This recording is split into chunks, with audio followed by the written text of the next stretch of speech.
Welcome to everybody hopping on, anybody live and anybody on the replay, welcome.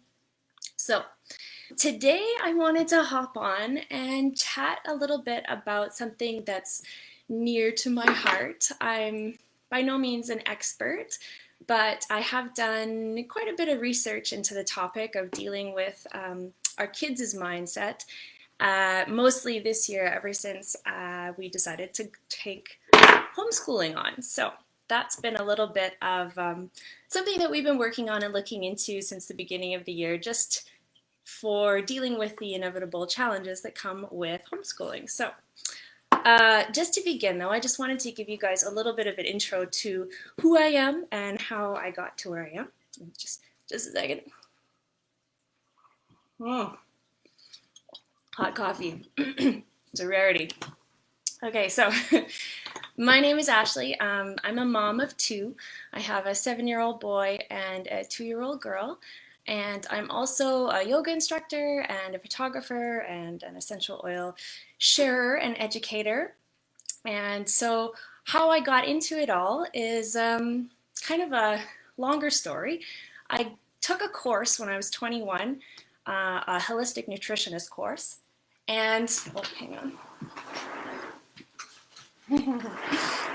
I took this holistic nutritionist course when I was 21, and it completely changed the trajectory of my life. I became completely obsessed with ridding our house of toxins and switching all of our products over to more natural consumables, things that are just a little bit more on the healthier side. I mean, I'm not perfect, but for the most part, since then, we have been on a journey of eliminating toxins from our lifestyle, essentially. So that eventually led me to essential oils, which then again eventually led me to doTERRA about going on 3 years ago now. So I fell in love with doTERRA instantly. The oils, in comparison to my past experience, there was just no comparison. What really struck me though, and what hooked me, was the way that doTERRA does business, their conscious business model. So their co-impact sourcing model and the Healing Hands Foundation are the two big things that really struck me as different when I found out the mission behind doTERRA. That's what really kept me coming back for more. So if you've never heard of the co-impact sourcing model, essentially it's where we seek out to find the absolute best oils from all over the world, and we look for these oils where they grow in their native country. And then while we are there, we're partnering with small-scale growers and distillers, and the whole point of it all is to create these beautiful, long-lasting, long-term relationships with these people and just helping in whatever capacity is needed. Whether, sometimes these plants that we're sourcing out, they come from a really far away in impoverished places where they don't have a whole lot of other options.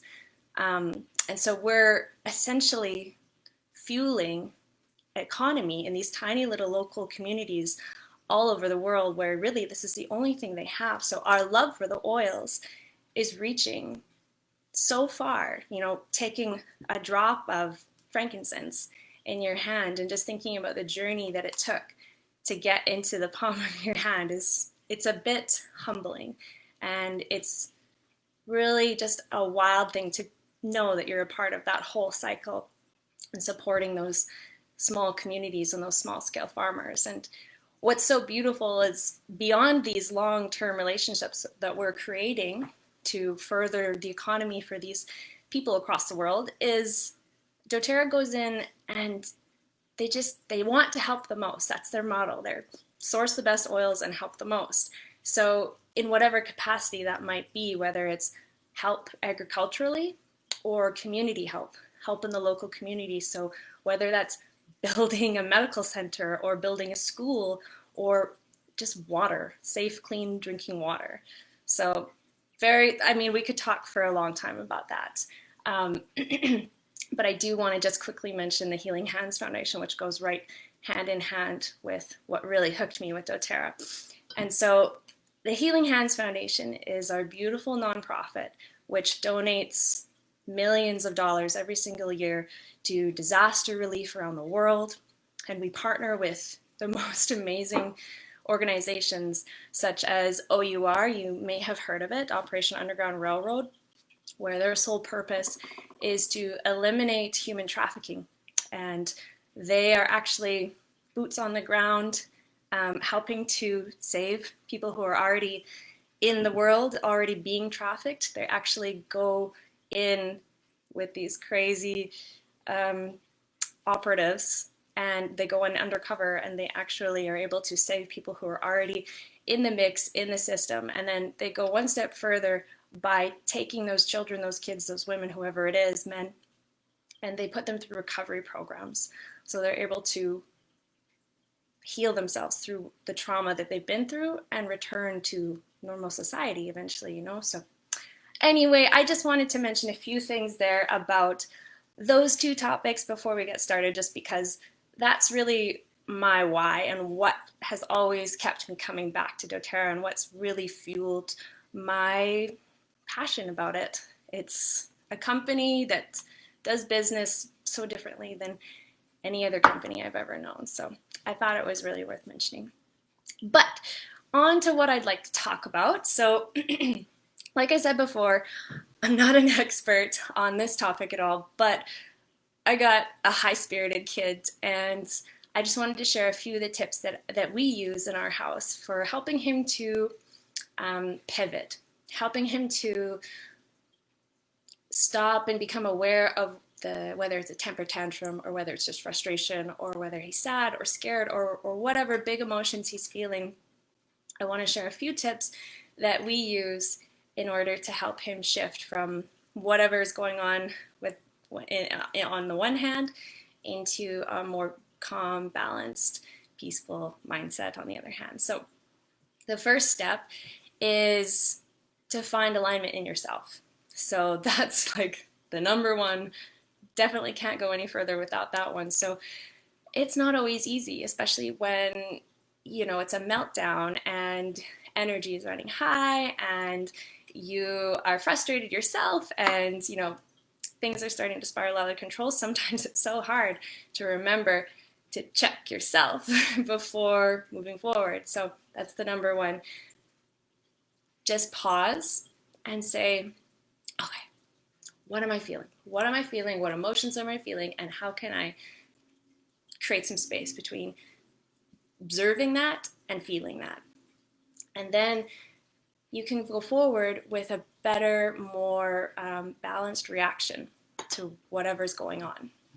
So once you're in alignment, once you know that you can go forward from the best space, the most caring, balanced space of mind, then the idea is to help your kids identify what they're feeling.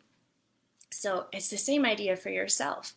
Take a pause, take a deep, deep breath, and just try to identify what emotion is dominant right now. What emotion am I feeling? Is it anger? Is it frustration? Is it sadness? Am I scared? What am I feeling? Do I just need a break? You know, whatever it is. So that's the first step to helping them, is to just ask whoever, whether it's your child, niece, nephew, you know, we all have little people in our life. Ask them to see if they can identify what emotion are they feeling right now, and then say, okay, I see how you're feeling that. I can see why you'd be feeling that, and then moving on from there. So sometimes just pausing, breaking the cycle, saying, okay, we're not going to yell anymore. We're going to walk away from whatever's keeping you frustrated, and let's just take a second to just become aware. Let's observe. What are we feeling? And then after that, then you can move on to whatever next step you'll take. So these are a few that we use. Number one, I like to make a funny. So I like to be silly, or I like to, you know, say something totally ridiculous. Like if he's really frustrated with some project he's working on, I'll just say something totally random and be like, Sawyer, you know what? I've really been looking for my cockadoodle moo shoe chicken noodle soup recipe book. Have you seen it? And then sometimes he'll be like, what are you talking about? And then other times he might say, you're not taking me seriously. So that's the line. Sometimes making a funny, sometimes being silly can be not what you need, because the last thing we want is to insinuate that we're not taking them seriously and we're not taking their whatever emotion seriously. So you do have to be a little bit aware of where the energy is at. So sometimes just busting out something ridiculous and saying something funny is enough to break that cycle and pivot them to a totally different person, right? Sometimes that's all they need, is just something to break that ice, break that cycle. The next tip is some movement. So oftentimes if Sawyer just seems like he can't sit still, or if he's fidgeting, or I just cannot seem to get him to sit down at the desk to do his work, I can tell he's got a lot of energy that needs to come out. So I don't think that sitting down and doing copy work is going to be the best use of his energy right now. Right now he needs to get up and move. So whether that's I send him out into the backyard, or I go out to the backyard with him and we have a snowball fight, or sometimes I'll put a YouTube video on for him of yoga. He likes to do that. He really enjoys just sitting down and watching a little yoga video. If you don't have enough time for that, sometimes all you need is a forward fold, just a standing forward fold. Have them come over, link their arms like in ragdoll arms, let the head hang heavy like a coconut, and just let them hang. You'd be amazed. You'd be amazed at how that can shift from craziness, crazy wild emotions, to, okay, moving on. So make it funny, get some movement. Those are usually what I'll use for something that's like he's not having a total meltdown, like we're just like pivoting from a grumpy mood. If it's a total meltdown, if we are dealing with something a little more wild, tears are coming and it's not appropriate to make a funny, he's not going to be in the mood to go for a run or whatever, then I will try a breathing exercise with him. And he loves doing these. I used to have a Fitbit that would do it for me, and the heart would go big and out, but I don't have it anymore. So we just do something simple. Sometimes we change it up, but one that I'll usually do is a breathing technique where you breathe in for 1, 2, hold for 1, 2, breathe out for 1, 2, and hold for 1, 2. And I'm just going to demonstrate it for you guys, just so you know. Sometimes it helps to just see it.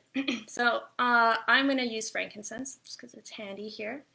So what I would have Sawyer do, and sometimes it would take a little bit convincing, and sometimes not so much. Like sometimes if it's a total meltdown and I can just stop him and be like, whoa, whoa, whoa, okay, you know what? We're going to just take a pause, we're going to take a break, and we can come back to this. But right now what we really need is just to take some deep breaths. And so I'll take him to the oil cupboard or to wherever our oils are, they're everywhere. I'll take him and I'll let him pick out his oil. I'll say, okay, buddy, what oil is calling to you? What do you feel like? Sometimes I'll help him. I'll say, do you want something that's citrusy? He loves citrus. Do you want something that's this or this or that? And I'll give him a few sniffs. And just that is enough distraction to really start to make a difference. So he picks out his oil. We both put a drop in our hands, a couple drops. Rub them together. I tell him to rub his hands together so that the heat is created between his palms, so you can feel that energy. And then be sure to talk to your little ones, especially if they're a little littler, about when you cup your hands, make sure that your hands are not in your eyes. We just don't want fingers to get in the eyes with oil. So just make sure that you tell them to keep their cupped hands, 6 inches or so away from their face. And then I say, okay, breathe in, and I'll count for him. I'll breathe in, 1, 2. Hold, 1, 2. Breathe out, 1, 2. Hold, 1,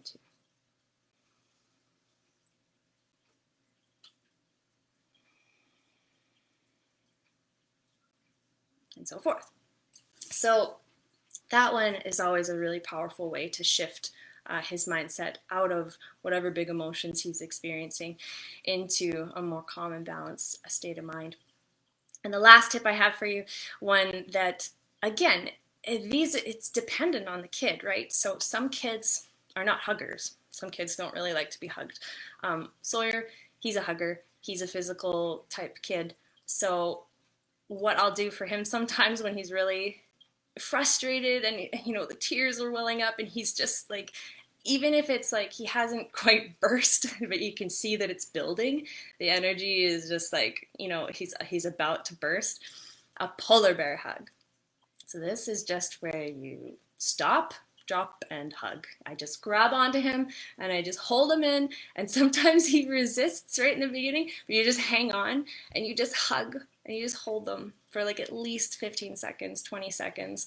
And eventually, even if they resist in the beginning, sometimes, they soften right into you. And then by the time that you're over that hug, things are starting to feel better, things are good. And if you can combine all four, you will have a tantrum turned around in no time. So those are my 4 tips that I use frequently to help Sawyer with his own mindset. And I did want to talk about one other thing. This is something that I just recently read about. Is a calm down corner. So another idea is to have a space in your house where you can send, especially for the smaller kids, you can send your smaller kids that are having, a meltdown or whatever it is, and send them, even if it's not a meltdown, even if they're just feeling frazzled and they just need some space alone, you can send them to this calm down corner where you have different activities that are just, quiet, sensory toys, books or anything. Make it cozy, comfy, have pillows and stuff. And it can also be used as a replacement for like a timeout. Instead of being like, okay, you're in a timeout, now it could be, okay, I can see that things are not jiving between us right now. We're fighting, things are not good, you're not happy, I'm not happy, so maybe let's just take a break. Why don't you go to your calm down corner or happy corner, or you can call it whatever you want. But I thought that was a really interesting idea, so I thought I wanted to mention that as well. And one other thing I did want to talk about is something that me and Sawyer worked through at the very beginning of our school year this year, and that's talking about the comparison between a fixed mindset and a growth mindset. And so it's pretty easy to come up with your own, but I'm just going to read up a few just to give you an idea of what it is. And so me and Sawyer went through this all. It's kind of funny because he totally got it, and he was like, yeah, I get it, that's cool. But then, 10 minutes later, we're working on a project, and he's, I can't do this, I can't. So I'll read them what it is. So fixed mindset would be, I give up. Growth mindset would be, I'll try something different. I failed. Mistakes help me learn. I'll never be smart. I'll learn how to do this. I'm no good at this. What am I missing? This is too hard. This may take me some time. I can't do this. I don't know how to do this yet. So you see how one way, fixed mindset, it's upstream. It's thoughts and ideas moving upstream against the current. If you want to turn away from that current and just go with the flow, then you choose a better thought. Instead of I give up, I'll try something different. Growth mindset, fixed mindset. So I thought that was interesting. I'm sure a lot of you have maybe seen some of that before, but I went through this with Sawyer at the beginning of the year, and it was really good for me because then when he found himself in a place where he was like, I don't get this, I could be like, it's okay, bud. Remember, even if you don't get this, we still have more to learn. This might take us a bit of time to figure out. That's okay. So if you can figure it out first and figure it out enough that you can recall it in your mind in the in the experience, in motion, when things are going wrong or when things are feeling out of balance with your little one, if you can just remember to stop and just become aware. use the tools, come back to the tools that we talked about and say, okay, what tool can I use here in this moment to make things better? Oh, one other thing with the fixed mindset and the growth mindset, sometimes when your child or when your little person is like complaining and saying, you know, I don't get it, I can't do this, this isn't working, another way to help them shift those thoughts is to add the word yet at the end of those sentences. So instead of, I don't get this yet. I can't do this yet. So if your kid is anything like mine, Sawyer often will make fun of me as I'm like, you know, the forever optimist, and he's frustrated saying that this isn't working. I'm like, it's not working yet. And sometimes just being that optimist can help them from sinking into the pessimistic state of mind that sometimes happens. I don't mean it happens to everybody, but if you can catch yourself and turn all of that alignment on in yourself before reacting to whatever is happening with your little one, then you can use these different tools to help them to shift their mindset. So yeah, that's basically everything I wanted to chat to you guys about today. I hope that maybe you learned a couple tools that you might want to try. There's so many different ways that you can get in touch with your kids and pivot. I love the word pivot because it covers all manners of things, but it's truly with kids when things are spiraling out of control emotionally. If we can give them the tools to pivot, if we can use the tools in our own minds and bodies to pivot, then it's only going to create more positivity in the way that you react to your kids and the way that your kids are reacting to themselves and to you, and it's all good. It's all good stuff. Thank you guys so much for being here live. It's good to see you, and thank you also for being here on the replay. I hope that this was informative, and I wish you good luck in dealing with the children crazy emotions. I know I need it. Okay, have an awesome day, you guys, and we'll chat to you later.